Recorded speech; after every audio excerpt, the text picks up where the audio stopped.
Hello friends, எல்லோரும் எப்படி இருக்கீங்க? இன்றைக்கி நம்ம சேனலில் குடும்ப பெண்களாக இருக்கக்கூடிய நம்ம பேசக்கூடிய வார்த்தைகளை மாற்றணும் அப்படின்னா நம்மளோட வாழ்க்கை மாறும் அப்படிங்கிறத தான் இந்த வீடியோவில் ஃபுல்லாக நம்ம வந்து பார்க்க போகிறோம்.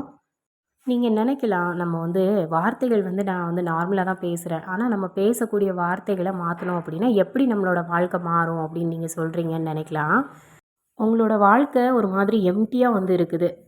காலையில் எந்திரிச்சதுலேருந்து யோசிச்சு பார்த்தீங்க அப்படின்னா, இன்றைக்கி நாளில் நம்ம என்ன பண்ணுறதுக்கு இருக்குது? ஒன்றுமே இல்லை நம்ம பண்ணுறதுக்கு அப்படின்னு சொல்லி நீங்கள் யோசிக்கிறவங்களா இருந்தீங்க அப்படின்னா, கண்டிப்பாக இந்த வீடியோ உங்களுக்கு ரொம்ப யூஸ்ஃபுல்லாக இருக்கும். ஒரு ஊரில் ஆனந்த்ன்னு பேர் கொண்ட ஒருத்தன் வந்து இருந்தானாம். அவன் வந்துட்டு வீட்டில் இருந்து காலையில் எந்திரிச்சு வந்து வாசல் வந்து திறக்கிறப்போவே வாசலில் வெளியில் ஒரு ஆள் வந்து உட்காந்துருக்கதை பார்த்தான். அவர்கிட்ட போயிட்டு, "சார் நீங்கள் யார்? எதுக்காக எங்கள் வீட்டு வாசலில் வந்து உட்காந்துருக்கீங்க?" அப்படின்னு சொல்லிட்டு கேட்டானாமா. அவர் வந்து என்ன சொன்னார் அப்படின்னா, "நான் வந்துட்டு ஒரு முனிவர். நான் வந்து இமயமலைக்கு வந்து போயிட்டுருக்கேன். போகிறதுக்கு முன்னாடி வந்துட்டு ரொம்ப களைப்பாக இருக்குது, இளைப்பாறணும் அப்படின்னு சொல்லிட்டு இங்கே வந்து உட்காந்துருக்கேன்ப்பா. கொஞ்ச நேரம் இருந்துட்டு நான் போயிடுறேன்" அப்படின்னு சொல்லி சொன்னாராம். ஆனந்தும் என்ன அப்படின்னா, "சரி உட்காந்துக்கோங்க, அதனால ஒன்றும் இல்லை. சரி நீங்கள் முனிவர்னு சொல்கிறீங்க, என்னோடய வாழ்க்கையில் ஏதாவது வந்து சொல்ல முடியுமா? என்னோடய வாழ்க்கையை பற்றி?" அப்படின்னு சொல்லிட்டு கேட்குறானாமா. அதுக்கு அந்த முனிவரும், "இதனால என்னப்பா, உன்னோட வாழ்க்கையை பற்றி சொல்லிட்டா போச்சு" அப்படின்னு சொல்லிட்டு, "உன் வாழ்க்கையில் என்ன பிரச்சனை சொல்லு" அப்படின்னு சொல்லி கேட்குறாராமா. அதுக்கு ஆனந்தும் வந்து, "பிரச்சனைலாம் பெருசாக ஒன்றும் இல்லைங்க சாமி. எனக்கு வாழ்க்கை வந்து வெறுமையாக இருக்குது. அதை வந்து என்ன செய்கிறது அப்படின்னு சொல்லிட்டு எனக்கு தெரியல. எதுவுமே இல்லாத மாதிரி மைண்டுக்குள்ளே வந்து ஓடிட்டே இருக்குது. சந்தோஷமாக இருக்கவே வந்து முடியல. எனக்கே தெரியாமல் நெகட்டிவாக இருக்கணும் அப்படிங்கிற மாதிரியே வந்து தோணிகிட்ருக்கு" அப்படின்னு சொல்லி ஆனந்த் வந்து சொன்னானா முனிவர்கிட்ட. அடுத்தது அந்த முனிவர் வந்து அந்த ஆனந்த் கிட்ட வந்துட்டு ஒரு 4 கொஸ்டின் வந்து கேட்குறாரு. கேள்வி என்னென்னா, "உனக்கு உடம்புல ஏதாவது பிரச்சனை இருக்கா?" அப்படின்னு கேட்டாராமா. ஆனந்தும் வந்து இல்லை அப்படின்னு சொல்லிட்டானாம். ரெண்டாவதா, டெய்லி இந்தந்த விஷயம்லாம் பண்ணணும்னு நினச்சி அன்னைக்கு ராத்திரி வந்துட்டு தூங்க போகிறதுக்கு முன்னாடி இந்த விஷயம் நம்மளால் செஞ்சு முடிக்க முடியலையே அப்படின்ட்டு ஏதாவது ஃபீல் இருக்கா அப்படின்னு சொல்லி கேட்டாராமா. அந்த மாதிரிலாம் ஒன்றும் கிடையாது அப்படின்னு ஆனந்த் சொல்லிட்டானாம். சரின்னு 3வதா கேட்குறாரு. ஏதாவது ஒரு பெரிய விஷயம் பண்ணணும்னு நினச்சிட்டு இப்போ வரைக்கும் அதை பண்ண முடியாமல் இருக்கா அப்படின்னு சொல்லி கேட்குறாராமா. அதுவும்லாம் ஒன்றும் இல்லை அப்படின்னு சொல்லிட்டு ஆனந்த் சொல்லிடுறான். அடுத்ததான் முனிவர் கேட்குறாரு, கடன் பிரச்சனை இல்லை ஃபேமிலிக்குள்ளே ஒய்ஃபு பிள்ளைங்க கிட்ட வந்துட்டு ஏதாவது பிரச்சனை அப்படிங்கிற மாதிரி வந்து இருக்கா அப்படின்னு சொல்லி கேட்டாராமா. அந்த மாதிரிலாம் எதுவுமே கிடையாது அப்படின்னு சொல்லிட்டு ஆனந்த் சொல்லிடுறான்.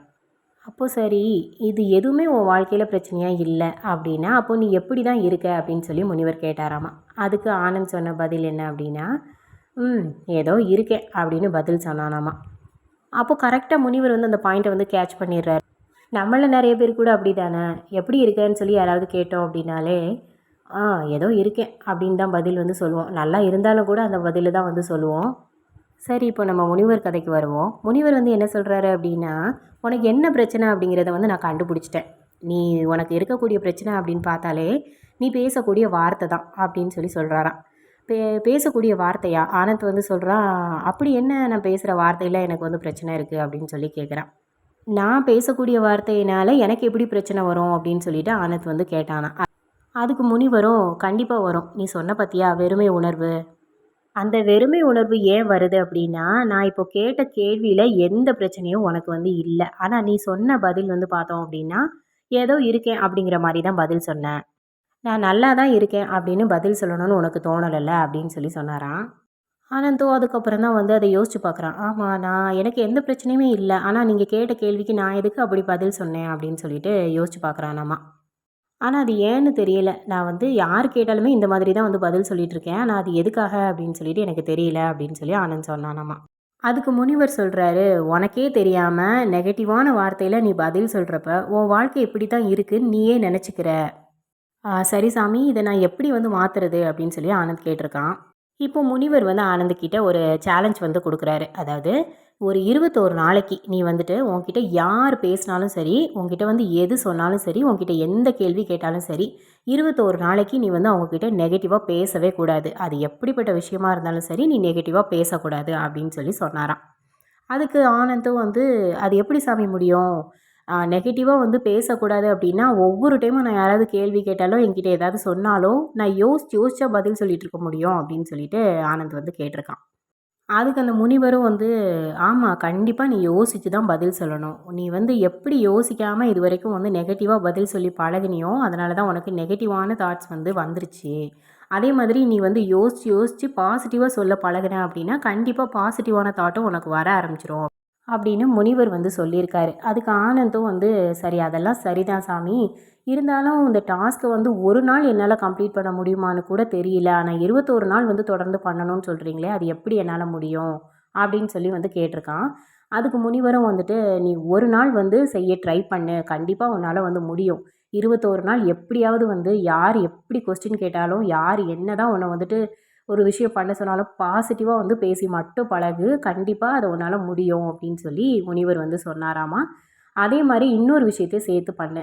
உன்கிட்ட வந்து யார் என்ன கேட்டாலும் பாசிட்டிவாக எப்படி பேசுறியோ அதே மாதிரி உன்னோட முகத்தையும் வந்து சிரிச்ச முகத்தோட வச்சுக்கோ அப்படின்னு சொல்லி சொன்னாராம். இப்போ நீ வந்து எப்போ பார்த்தாலும் உருன்னு இருக்கிற மாதிரியே இருக்க. அந்த மாதிரி வந்து வச்சுக்காம யார் வந்து உங்ககிட்ட கேள்வி கேட்டாலும் எப்படி நீ பாசிட்டிவாக வந்து பதில் சொல்லணுமோ அதே மாதிரி அவங்கக்கிட்ட சிரிச்சுக்கிட்டே வந்து பதில் சொல்லணும் அப்படின்னு சொல்லிட்டு முனிவர் வந்து போயிட்டாராமா. இவனும் சரி நான் அந்த டாஸ்க்கை வந்து அக்செப்ட் பண்ணிக்கிறேன். கண்டிப்பாக இதை நான் வந்து முடிச்சிடுவேன் அப்படின்னு சொல்லிட்டு அவர்கிட்ட ஓகே அப்படின்னு சொல்லிடுறான். 21 நாள் முடிஞ்சதுக்கப்புறம் என்னை வந்து பாரு அப்படின்னு சொல்லிட்டு முனிவர் போயிடுறாரு. இவனும் அந்த டாஸ்க்கை செய்ய வந்து ரெடி ஆகிட்டான். மறுநாள் ஆகுது. இதுதான் வந்து முதல் நாள். நாளே வந்துட்டு என்ன பிரச்சனை ஆகுது அப்படின்னு பார்த்தோன்னா, காலையில் டெய்லி அவங்க வீட்டுக்கு வந்து பால் பாக்கெட் போடுற ஆள் இன்றைக்கி வந்து வரல. அன்றைக்கி டைம் ஆகிடுச்சு. ஆனாலும் பால் பாக்கெட் வந்து கொண்டு வரல. அவரோட ஒய்ஃபு ஆனந்தோட ஒய்ஃப் என்ன அப்படின்னா, உள்ளேருந்து கத்திட்டு இருக்காங்க. என்னங்க இந்த மாதிரி டெய்லி பால் பாக்கெட் போடுறவர் வந்து இன்றைக்கி வரல. அவருக்கு எவ்வளோ இது பாருங்க. இன்னைக்கு பார்த்து வந்து பால் பாக்கெட் போடலை. நம்மளுக்கு குழந்தை இருக்குது அப்படின்னு சொல்லிட்டு அவருக்கு தெரியும்ல. தெரிஞ்சும் இந்த மாதிரி பண்ணுறாங்க அப்படின்னு சொல்லிட்டு திட்டிகிட்டு இருக்காங்க. உடனே இவருக்கு வந்து கோவம் வருது. ஆனாலும் அந்த டாஸ்க்கை வந்து ஞாபகத்தில் வச்சுட்டு யோசிக்கிறாரு. இதே பழைய ஆனந்தா இருந்தால் அந்த நேரமே வந்து கத்தியிருப்பார்.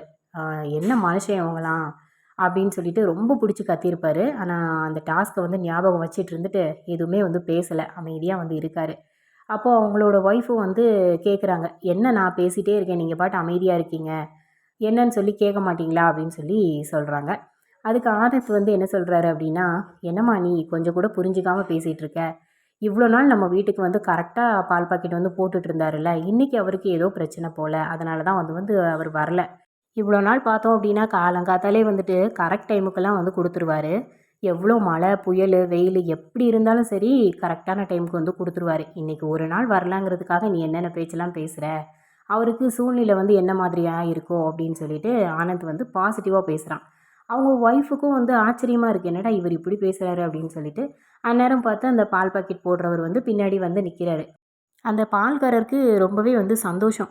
என்னடா இது நம்மளை வந்து திட்டுவாங்க அப்படின்னு யோசிச்சுட்டு இருந்தோம். ஆனால் நம்மளை வந்து நம்மளோட நிலைமையை புரிஞ்சுக்கிட்டு பேசுகிறாங்க அப்படின்னு சொல்லிட்டு ஆனந்த் மேலே ஒரு பெரிய மரியாதை வந்து அவருக்கு வருது. இவ்வளோ நாள் வந்து மரியாதை அவர் மேலே இருந்துச்சு. இப்போ வந்து அந்த மரியாதை வந்து அதிகமாகுது. ஒருத்தரை பற்றி அவங்க இருக்கிறப்போ அவங்களோட முகத்துக்கு முன்னாடி பேசுகிறது அப்படிங்கிறது வேறு. ஆனால் அவங்க இல்லாதப்போ அவங்கள பற்றி பேசுகிறது அப்படிங்கிறது வேறு. அப்போது கூட அவரை பற்றி நல்ல விதமாக சொன்னோம் அப்படின்னா அந்த இடத்துல அவங்களுக்கு வந்து எவ்வளோ பெரிய மனசு. அவங்க ரொம்ப நல்ல மனுஷங்க அப்படின்னு சொல்லி தானே நினைக்க தோணும். அந்த மாதிரி தான் வந்து அந்த பால்காரரும் நினச்சிக்கிறாரு. இதுவே ஒரு பழைய ஆனந்தா இருக்கணும். இந்நேரம் வந்து பெரிய ரகளையே நடந்திருக்கும். ஆனால் அவர் வந்துட்டு பாசிட்டிவாக நினைக்க ஆரம்பிச்சிட்டாருல்ல. அதனால் வந்து எல்லாமே மாறியிருக்கு. அடுத்ததாக வந்து நாட்கள் அப்படியே வந்து போக ஆரம்பிக்குது. அவரோட 21 நாள் டாஸ்க்கும் வந்து அப்படியே வந்து மூவ் ஆகிட்டே இருக்குது.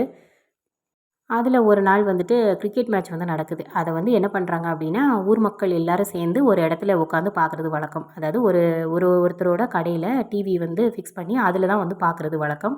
அந்த மாதிரி தான் வந்து இந்த டைமும் வந்து பார்த்துட்ருக்காங்க. இவர் வந்து பார்த்தோம் அப்படின்னா, கிரிக்கெட் வந்து ரொம்ப தீவிரமாக பார்க்கக்கூடிய ஆள். அவர் என்ன அப்படின்னா, எல்லாருமே உட்காந்து பார்த்துட்ருக்காங்க. அந்நேரம் என்ன அப்படி ஆச்சு அப்படின்னு பார்த்தோன்னா, இந்தியா வந்து தோத்துருது. அவ்வளோ நேரம் வந்து போராடி வந்து ஜெயிக்க ட்ரை பண்ணவங்க கடைசி வந்து தோற்று போயிடுறாங்க. இதையும் வந்து மக்கள் எல்லாரும் உட்காந்து பார்த்துட்டு எல்லாருக்குமே வந்து ஒரு கோவம். என்னப்பா இது இப்படி பண்ணிட்டாங்களே! எவ்வளோ தூரம் வந்து போராடி கடைசி வந்து தோத்துட்டாங்களே! அப்படின்னு சொல்லிட்டு கோவத்துல எல்லாரும் திட்டிட்டு இருக்காங்க. ஆனா ஆனந்த் மட்டும் வந்து எதுவுமே பேசல. ஆனா ஆனந்த பத்தி ஊர் மக்கள் எல்லாருக்குமே தெரியும். அவன் வந்து எப்பவுமே நெகட்டிவா பேசுற ஆளு அப்படின்னு சொல்லிட்டு தெரியும். இருந்தாலும் ஆனந்த் எதுவுமே பேசல அப்படின்னு சொல்லிட்டு எல்லாருமே பார்க்குறாங்க. ஆனா ஆனந்த் வந்து என்ன சொல்றாரு அப்படின்னு சொல்லி பார்த்தோம்னா, "பரவால்ல விடுங்க. எதுக்காக போட்டு இப்படி வந்து திட்டிட்டு இருக்கீங்க? ஏதோ ஒரு டைம் வந்துட்டு தோத்துட்டோம். அதனால வந்து என்ன?" அப்படின்னு சொல்லிட்டு ஆனந்த் வந்து பாசிட்டிவா பேசுறாரு ஃபர்ஸ்ட் டைம். இத வந்து ஊர் மக்கள்லாம் கேட்குறப்போ ரொம்ப ரொம்ப ஆச்சரியப்படுறாங்க. என்னடா இது இவ்வளோ நாளா வந்து நெகட்டிவா பேசிட்டு இருந்தவன் இப்போ திடீர்னு பாசிட்டிவா பேசுறானே அப்படின்னு சொல்லிட்டு ஊர் மக்கள் எல்லாருக்குமே ஆச்சரியம். இதே மாதிரி நாட்கள் போயிட்டே இருக்கு. ஒரு நாள் வந்துட்டு ஃபேமிலியா வந்து ட்ரிப் போறாங்க. அப்போ போயிட்டு இருக்கப்போ பார்த்தோன்னா, ஒரு பஸ்ல வந்து ரொம்ப தூரம் ஒரு மலைக்கு வந்து ட்ராவல் பண்றாங்க. போகிறப்போ என்ன ஆச்சு அப்படின்னு பார்த்தோன்னா, இவரோட ஒய்ஃபும் குழந்தையும் வந்துட்டு போகிற வழியிலே வந்து வாமிட் வருது, வாமிட் வருதுன்னு சொல்லிட்டே இருக்காங்க. அப்போ இவருக்கு வந்து ஆக்சுவலா கோவம் வருது. என்னடா இது பாதி தூரம் போயிட்டு இருக்கும்போது வாமிட் வருதுன்னு சொல்றாங்க. இப்போ என்ன இறங்கவா முடியும் அப்படின்னு சொல்லிட்டு கோவம் வருது. ஆனா அந்த டாஸ்க்க வந்து ஞாபகத்துல வச்சுட்டு அவர் வந்து கோவப்படாம கண்ட்ரோல் பண்ணிட்டு, சரி ஓகே வாமிட் வருதா? சரி இறங்குங்க அடுத்த பஸ்ல போய்க்கலாம் அப்படின்னு சொல்லிட்டு அவங்கள வந்து இறங்க வச்சுடுறாரு. இறங்கிட்டு ஒரு பஸ் ஸ்டாப்ல வந்து வெயிட் பண்ணிட்டு நிக்கிறாங்க. அடுத்த பஸ் வந்துச்சு அப்படின்னா, அதில ஏறி போகலாம் அப்படின்னு சொல்லிட்டு. ஆனா உள்ளுக்குள்ள வந்து ஆனந்துக்கு வந்து ரொம்ப கோவம் வருது. என்னடா பண்றது? சரி திட்டவும் கூடாது. பாசிட்டிவாவே பேசணும் அப்படின்னு சொல்லிட்டு கண்ட்ரோல் பண்ணிட்டு வந்து நின்னுட்டுருக்காரு. அப்போ வந்து பார்த்தோம் அப்படின்னா, பின்னாடியே வந்த ஒரு பஸ் வந்து வருது. அவங்க போற ஊருக்கான பஸ்ஸு. அந்த பஸ்ல உள்ள கண்டக்டர் வந்து சொல்றாரு, "நீங்க வந்து முன்னாடி பஸ்ஸ பார்த்தீங்களா? நீங்க அதில ஏறலையா?" அப்படின்னு சொல்லி கேட்டாரு. அவங்க சொல்றாங்க, "இல்ல முன்னாடி வந்த பஸ்ல இருந்து தான் நாங்க இறங்குனோம். வாமிட் வருது அப்படின்னு சொல்லிட்டு இறங்கிட்டோம்" அப்படின்னு சொல்லி பதில் சொல்றாங்க. அதுக்கு அந்த கண்டக்டர் சொல்றாரு, "நல்ல வேளை நீங்க அந்த பஸ்ல இருந்து இறங்கிட்டீங்க. நீங்க முன்னாடி போன அந்த பஸ் வந்து கொஞ்சம் தூரம் போய் மலையடிவாரத்துல ஒரு பள்ளத்துல சரிஞ்சு விழுந்து பெரிய ஆக்சிடென்ட் ஆயிடுச்சு. நெறைய பேர் உயிருக்கெல்லாம் கூட ஆபத்தாயிடுச்சு. நல்ல வேளை நீங்க இறங்கிட்டீங்க" அப்படின்னு சொல்லி சொன்னாராமா. உடனே ஆனந்துக்கு வந்து ரொம்ப பெரிய அதிர்ச்சி இது. ஏன்னா, நம்ம செஞ்ச ஒரு சின்ன விஷயம், பாசிட்டிவா நினைக்கிற ஒரு விஷயம் வந்து நம்ம உயிரையே வந்து காப்பாத்திருக்கு. நம்ம உயிர மட்டும் இல்ல, நம்ம குடும்பத்தோட உயிரையே காப்பாத்திருக்கு அப்படின்னு சொல்லிட்டு, அவனுக்கு மனசுல வந்து ஒரு பெரிய ஒரு சேஞ்சஸ் வந்து அது கொண்டு வந்துச்சு. அப்போ அந்த இடத்துல நின்னு ஆனந்த் வந்து யோசிக்கிறான். கண்டிப்பா அந்த முனிவர் சொன்னது வந்து 100க்கு 100 உண்மை. நம்மளோட வார்த்தைய மாத்துனோம் அப்படின்னா, கண்டிப்பா நம்மளோட வாழ்க்கை மாறும் அப்படிங்கிறது வந்து உண்மை அப்படின்னு சொல்லி நம்புனான். முனிவர் சொன்ன அந்த 21 நாள் டாஸ்க்கும் வந்து முடியுது. முடிஞ்சதுக்கு அடுத்த மறுநாளே வந்து போயி முனிவர பார்க்கறதுக்காக போயிட்டான் ஆனந்த். இப்ப அந்த முனிவர் வந்து கேட்குறாரு, "என்ன தம்பி எப்படி இருக்க?" அப்படின்னு சொல்லிட்டு. அதுக்கு ஆனந்த் வந்து சந்தோஷமா பதில் சொல்றான். "நல்லா இருக்கேங்க சாமி" அப்படின்னு சொல்லிட்டு. இந்த கதை வந்து நம்ம வாழ்க்கையில ஒரு பெரிய விஷயத்த தான் நமக்கு வந்து சொல்லி தருது. நாம வந்து நெறைய நேரங்கள்ல நம்மள அறியாமலே வந்து நெறைய நெகட்டிவான விஷயங்கள யோசிச்சுட்டு, நெகட்டிவான வார்த்தைகள தான் வந்து பேசிட்டு இருக்கோம். சாதாரணமா யாராவது ஏதாவது கேட்டா கூட, நம்ம நெகட்டிவாவே வந்து பதில் சொல்லி பழகிட்டோம். அதுலேருந்து நம்மள வந்து வெளிக்கொண்டு வர நம்மளால முடியல. நம்ம இந்த மாதிரி வந்து இருக்கோம் அப்படின்னு சொல்லிட்டு கூட நமக்கு வந்து தெரியறதில்ல. நம்மளே வந்து நெறைய நேரங்கள்ல வந்து ஃபீல் பண்ணுவோம். நம்ம வாழ்க்கை ஏன் இப்படி இருக்கு அப்படின்னு சொல்லிட்டு. அது நம்மளோட நெகட்டிவான அந்த வார்த்தைகள்னால தான் இருக்கு அப்படின்னு சொல்லிட்டு புரியறதுக்கே வந்து நமக்கு நெறைய டைம் எடுக்குதுல்ல. நார்மலா நம்ம இருக்கோம் அப்படின்னா, எதுத்தாப்புல நம்மகிட்ட இருக்கக்கூடிய ஒரு ஆளு, நம்ம குடும்பத்தில உள்ளவங்களோ, இல்ல வெளியில உள்ளவங்களோ யாரோ ஒருத்தரு, அவர் பண்ணக்கூடிய நல்ல விஷயங்கள வந்து பாராட்டணும் அப்படின்னு சொல்லி நம்ம மனசுக்கு தோணுறதே இல்ல. அவங்க செய்யக்கூடிய நெகட்டிவான விஷயங்கள், அவங்க செய்யக்கூடிய ஏதாவது ஒரு குறை, அத தான் வந்து ஒரு பெரிய விஷயமா வந்து சொல்லிட்டுருக்கோம். நம்மளோட லைஃப்ல வந்து பார்த்தோம்னா, இந்த மாதிரி தான் வந்து இருந்துட்டுருக்கும். சில நேரங்கள்ல அது தப்புன்னே தெரியாம அத நம்ம செஞ்சுட்டுருக்கோம். உங்களோட வாழ்க்கை மாறணும் அப்படின்னு நினச்சிங்கன்னா, கண்டிப்பா உங்களோட வார்த்தைய வந்து மாத்த பழகுங்க. அப்படின்னா மட்டும் தான் நம்மளோட வாழ்க்கை அப்படிங்கிறது வந்து மாறும். நீங்க நினைக்கலாம், எப்படி நம்ம வீட்ல இருக்கவங்க கிட்ட வந்துட்டு பாசிட்டிவாவே வந்து பேசிட்டு இருக்க முடியும்? ஏதாவது ஒரு விஷயம் பண்ணும்போது நமக்கு வந்து கோவம் வருது. கண்டிப்பா நெகட்டிவா வந்து பேசிருவோம். அந்த மாரி வந்து நீங்க நினைக்கலாம். ஆனா, அத கொஞ்சம் வந்து கண்ட்ரோல் பண்ணி பாசிட்டிவா பேச பழகுங்க. நெகட்டிவாவே வந்து இல்லாம இருக்க வந்து பழகுங்க. நெகட்டிவா ஒரு விஷயமும் சொல்லக்கூடாது அப்படின்னு சொல்லி நினைங்க. பாசிட்டிவா சொல்றீங்களோ இல்லையோ, நெகட்டிவா ஒரு விஷயமும் பேசக்கூடாது. அப்படிங்கிற மாரி மட்டும் நினைச்சு பாருங்க. கண்டிப்பா உங்க வீட்ல இருக்க எல்லாருக்குமே உங்கள பிடிக்க ஆரம்பிக்கும். உங்களோட வார்த்தையினால உங்களோட வாழ்க்கையும் வந்து மாற ஆரம்பிக்கும். எந்த ஒரு விஷயத்தையும் வந்து செய்யணும் அப்படின்னு சொல்லி நினைக்கிறீங்க அப்படின்னா, 21 நாள் தொடர்ந்து அந்த விஷயத்த வந்து செய்ய பழகுங்க. அதுக்கப்புறம் அது உங்களோட வாழ்க்கை பழக்கமாவே வந்து மாறிடும். வாழ்க்கை முழுக்க வந்து அத நீங்க செய்ற மாரி இருக்கும். இத நானும் வந்து ஃபாலோ பண்ணிட்டு இருக்கேன். உங்களுக்கும் இந்த வந்து வீடியோ ரொம்ப யூஸ்ஃபுல்லா இருந்திருக்கும்னு சொல்லி நான் நம்புறேன். வீடியோ புடிச்சது அப்படின்னா, வீடியோக்கு லைக் பண்ணி சேனல சப்ஸ்கிரைப் பண்ணிக்கோங்க. தேங்க்ஸ் ஃபார் வாட்சிங்.